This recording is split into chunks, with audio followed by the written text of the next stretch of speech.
स्वागत है। आज हम इस वीडियो में आपके लिए कक्षा 5वीं से लेकर 10वीं तक के ग्रामर का भाग लाए हैं। वर्णमाला कक्षा 5वीं में यह प्रथम पाठ है। कक्षा 5वीं में यह प्रथम पाठ है और सभी कक्षाओं के लिए उपयुक्त है, क्योंकि जो वर्ण वियोजन वर्ण संयोजन आपके लिए क्वेश्चन रहता है, उसके लिए स्वर, व्यंजन और वर्णमाला यह इम्पोर्टेंट लगता है, इम्पोर्टेंट पार्ट है आपके वर्ण संयोजन वियोजन के लिए। इसलिए हम आज आपके लिए स्पेशली ये ग्रामर का पार्ट लाए हैं, वर्णमाला। अब देखिए, किसी भी भाषा के लिए शब्द वाक्य बनते हैं। किसी भी भाषा, जब हम भाषा में, अभी मैं आपसे बात कर रही हूँ तो इसके लिए भी मुझे शब्द लगते हैं, वाक्य लगते हैं। तो ये सब कहाँ से आता है, ये सब कहाँ से आते हैं, यही देखने के लिए ये वीडियो हम आज आपके लिए लाए हैं। तो वाक्य शब्दों से बनते हैं, वाक्य शब्दों से बनते हैं। शब्द किससे बनते हैं? शब्द बनते हैं वर्णों से, शब्द बनते हैं वर्णों से। और इन सब के लिए ये सब जो है यह भाषा की छोटी इकाई मानी गई है। अक्षर हो या अथवा वर्ण हो, ये सब भाषा की छोटी इकाई मानी गई है। वह अक्षरों के समूह को वर्णमाला कहते हैं। वर्णमाला किसे कहते हैं? अक्षरों के समूह को वर्णमाला कहते हैं। अभी आप सबको ये तो पता ही है कि संस्कृत भाषा जो है वो प्राचीन भाषा है। संस्कृत भाषा जो है वह प्राचीन भाषा है। संस्कृत और हिंदी, इन दोनों भाषाओं को देवनागरी लिपि भी कहा जाता है। संस्कृत और हिंदी, इन दोनों भाषाओं को देवनागरी लिपि भी कहा जाता है। चलो, तो हम आज आपको वर्णमाला बताते हैं। वर्णमाला संस्कृत में एकुण अष्टचत्वारिंशत् है। संस्कृत में बता रही हूँ 48 को, अष्टचत्वारिंशत् कितने हैं? 48 वर्णमाला है। इन वर्णमालाओं को 3 भागों में विभाजित किया है। पहला जो प्रकार है वो है स्वर, दूसरा जो है वो है व्यंजन, और तीसरा जो भाग है वर्णमाला में आयोगावह। तीसरा जो भाग है आयोगावह। स्वर में भी उप प्रकार है, या 3 भागों में विभाजित किया है। पहला भाग है ह्रस्व स्वर, दूसरा भाग है दीर्घ स्वर, तीसरा भाग है संयुक्त स्वर। व्यंजनों को भी 3 भागों में विभाजित किया है। स्पर्श व्यंजन, अंतस्थ व्यंजन, ऊष्म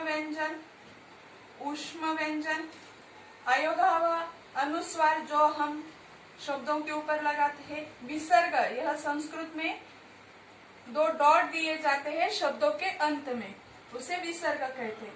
तो आज मैं आपको इस वीडियो में जो पहला भाग है, जो पहला पार्ट है स्वर, यह बताने वाली हूँ। स्वर किसे कहते हैं? स्वर किसे कहते हैं? तो देखो, ऐसे वर्ण जिनका किसी दूसरे वर्णों की सहायता के बिना उच्चारण होता हो, उसे स्वर कहते हैं। स्वर कितने हैं? त्रयोदश। स्वर कितने हैं? त्रयोदश। कौन से है? अ, आ, ई, बड़ी ऊ, ऊ,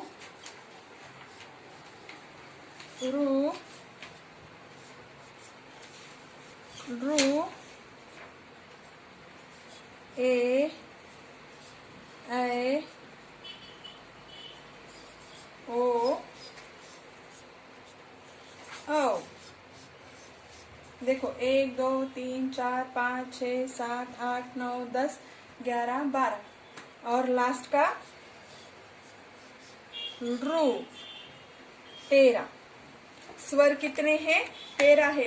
इन स्वरों का जब हम उच्चारण करते हैं तो देखो, किसी अन्य जो वर्ण है उनकी सहायता लेने की जरूरत नहीं होती। अन्य वर्ण की सहायता नहीं। अ में कौन सा अन्य वर्ण आता है? नहीं। आ, ई, ऊ, रू, ए, ऐ, ओ, औ और रू, ये 13 स्वर हो गए। अब इसमें ह्रस्व स्वर कौन से है? ह्रस्व स्वर देखेंगे हम।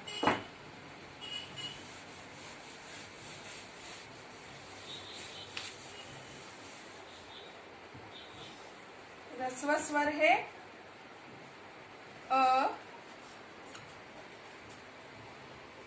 ई, ऊ और रू। ठीक है, देखिए ह्रस्व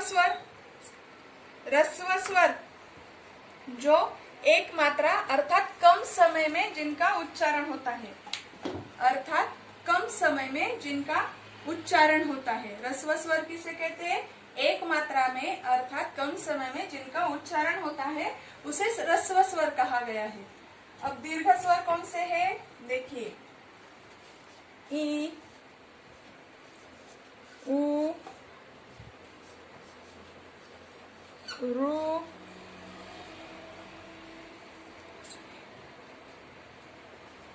ये जो है ये कौन से स्वर है? कौन से स्वर है? आ रह गया, सॉरी, आ। देखिए पहले से फिर से लिखती हूँ, आ, ई,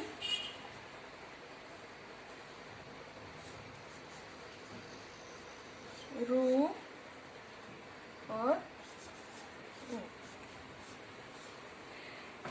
दीर्घ स्वर किसे कहते हैं?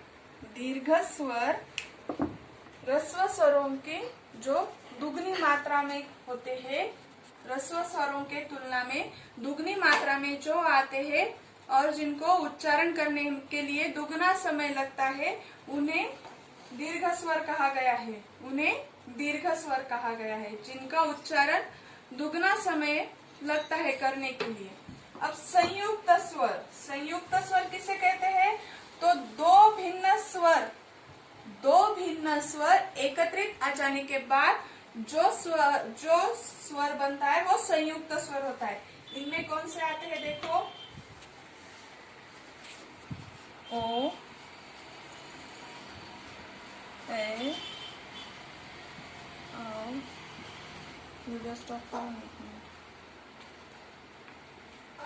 संयुक्त स्वर किसे कहते हैं? दो भिन्न वर्ण अथवा स्वर एकत्रित आ जाने के बाद संयुक्त स्वर बनते हैं। देखिए यहाँ पे संयुक्त स्वर कौन से है? ए ओ औ, ए ओ औ।